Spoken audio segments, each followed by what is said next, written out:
با درود و سلام خدمت تمام بیننده های عزیز چینل جمشید نبیزاده. باز امیدوار هستم که ایام رمضان با شما خوش بگذره. طاعت و عبادات همه‌تان قبول. امشب باز هم در خدمت شما هستم با یک نوع آشپزی دیگر به اسم کوفته های نرگسی که اکثر خانم‌ها و هموطنان ما از این غذا در سفره‌های خودشان استفاده میکنن و هم به صورت سالاد استفاده میشه و هم به صورت یک غذا. طرز تهیه‌اش هم لعاب رومی داریم، گوشت چرخ کرده، همراه کمک سینه مرغ داریم، تخم مرغ جوش داده است.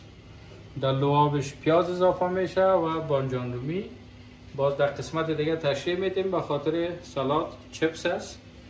دو نوع دلمه هست، کمک لیمو است، بانجان رومی تازه، کاری پودر است، گشنیج خشک است، زردچوبه است، مرچ سرخ و نمک است. دوستای عزیز، تخم مرغ گوشت داده ما آماده بود و این در لای گوشت اینه به این شکل لوله کردیم و کچالوی ما را با نشایسته نخود کمک مخلوط کردیم به خاطر چپس.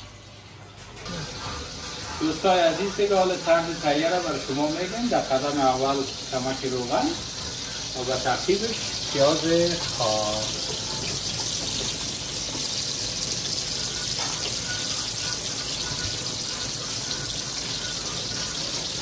میگذاریم که کمک پستا.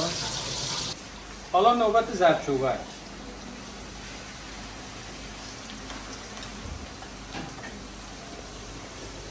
زردچوبه را کمک سرخ میکنیم همراه پیاز خود تا مواد دیگه ما را باز ترکیب روی ما را اضافه میکنیم. میمانیم که کمک خدا آب کنه. بعد از این باز و ترکیب گشنیج سرخ نصف یعنی قاشق کلان است، نصف یعنی قاشق مرچ سرخ است و یک قاشق نمک کلان است و کمک کاری پودر.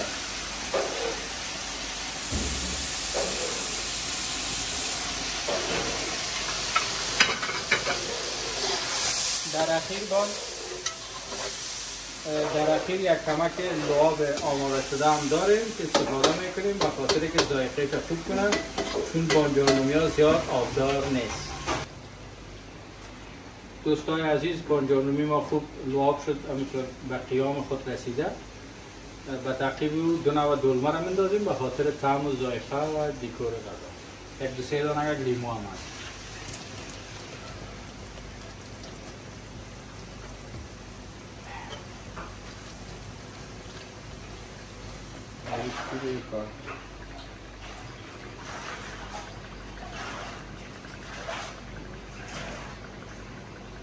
کوفته های خود چیندیم دوستای عزیز.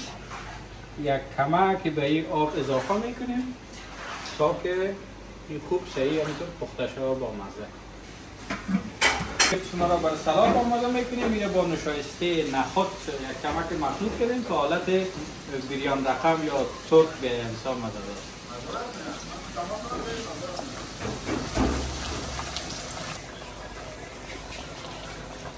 دوستای عزیز، سالاد ما را با چپس و بانجان رومی و کاهو آماده کردیم.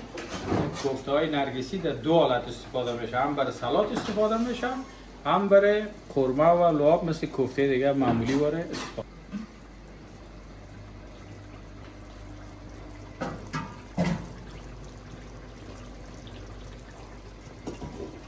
دوستای عزیز، کوفته ما آماده هست و الان سرو میکنیم برای دوستا که باز ببینیم در آینده چی میگن.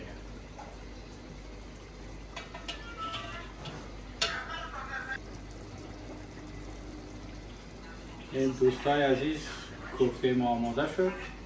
امید هستم دوستایی که را میخورن مورد پسندشان واقع شود و بپذیرم از ما این غذا را.